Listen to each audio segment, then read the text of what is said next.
In China's long history, countless ancient books are regarded as national treasures. They hold not only the wisdom of a great civilization, but also insights that seem to transcend time and space. But among these precious volumes, three stand apart, often described as the most heaven-defying books in Chinese history. One is said to be the very origin of Chinese culture, with a history of over 5,000 years. Another is a legendary medical text believed to hold the power to bring the dead back to life. And the third is considered a sacred scripture for those seeking to become immortal cultivators. 1. The Hetu and Luoshu, the origin of civilization. The Hetu and Luoshu are two mysterious diagrams passed down from ancient China. They are said to contain the profound principles of the universe and astrology. Known as the cosmic cubes, they have always been considered the source of Chinese civilization.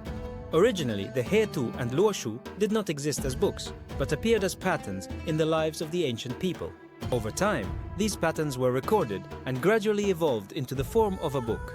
After studying the Hetu and Luoshu, the legendary sage Fu Xi was able to derive the early heaven Bagua, a deep understanding of the laws of the universe and life. Thousands of years later, King Wen of the Zhou dynasty built upon Fu Xi's work, calculating a further 64 hexagrams, which formed the core of the famous I Ching, or Book of Changes. The I Ching is not only a foundational text of Chinese culture, but also a classic that has influenced countless philosophers and scholars for generations. Though the form and content of the Hetu and Luoshu have changed over 5,000 years, the wisdom they contain still has a profound impact on our lives today.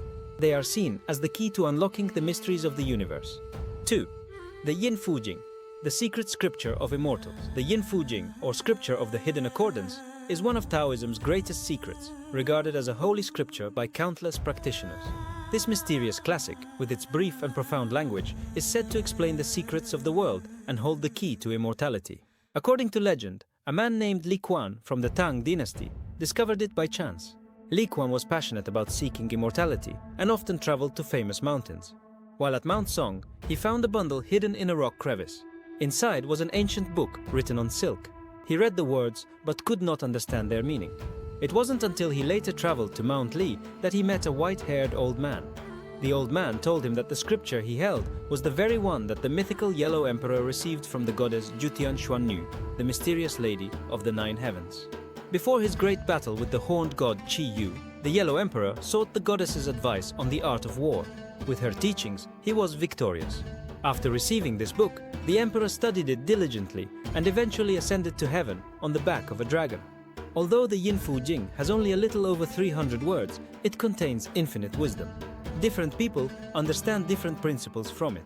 For example, a student of metaphysics can understand the path to becoming an immortal. A statesman can learn how to enrich the country and govern wisely. A military mind can master the art of victory and command. Because its content was so difficult to understand, the Yin Fu Jing was once considered a forgery and was banned. However, in the 1970s, a large number of bamboo slips were unearthed from a Han Dynasty tomb. After years of expert appraisal, the authenticity of the Yin Fu Jing was finally confirmed. 3. The Huangdi Neijing, the lost canon of medicine. In the history of Chinese medicine, the Huangdi Neijing, or the Yellow Emperor's inner canon, is world famous. But few know that there was another precious classic, the Huangdi Neijing, or the Yellow Emperor's outer canon. It is said that in the time of the Yellow Emperor, there were 3 famous physicians, with the most renowned being a man named Yu Fu. Yu Fu's medical skills were extraordinary, especially in surgery. It was known that he rarely used traditional therapies like herbal decoctions or acupuncture. Instead, he would pinpoint the cause of an illness and, if surgery was needed, he would directly use a knife to cut the skin, dissect the muscle and tie the tendons, completely removing the root of the disease. After such an operation, the patient would quickly return to normal. His skill was so great, people said he could bring the dead back to life. In Yu Fu's later years, the Yellow Emperor assigned 3 ministers to compile his medical knowledge into a unique book. However, before the book could be published, one of the ministers unfortunately passed away. Yu Fu's son, Yuzhi, then took the manuscript home for his father to revise. Tragically, a fire broke out in their home, and the fire consumed everything, all the medical books, as well as Yu Fu and his son. This is the legendary reason why the Yellow Emperor's outer canon was lost to history and has never been found.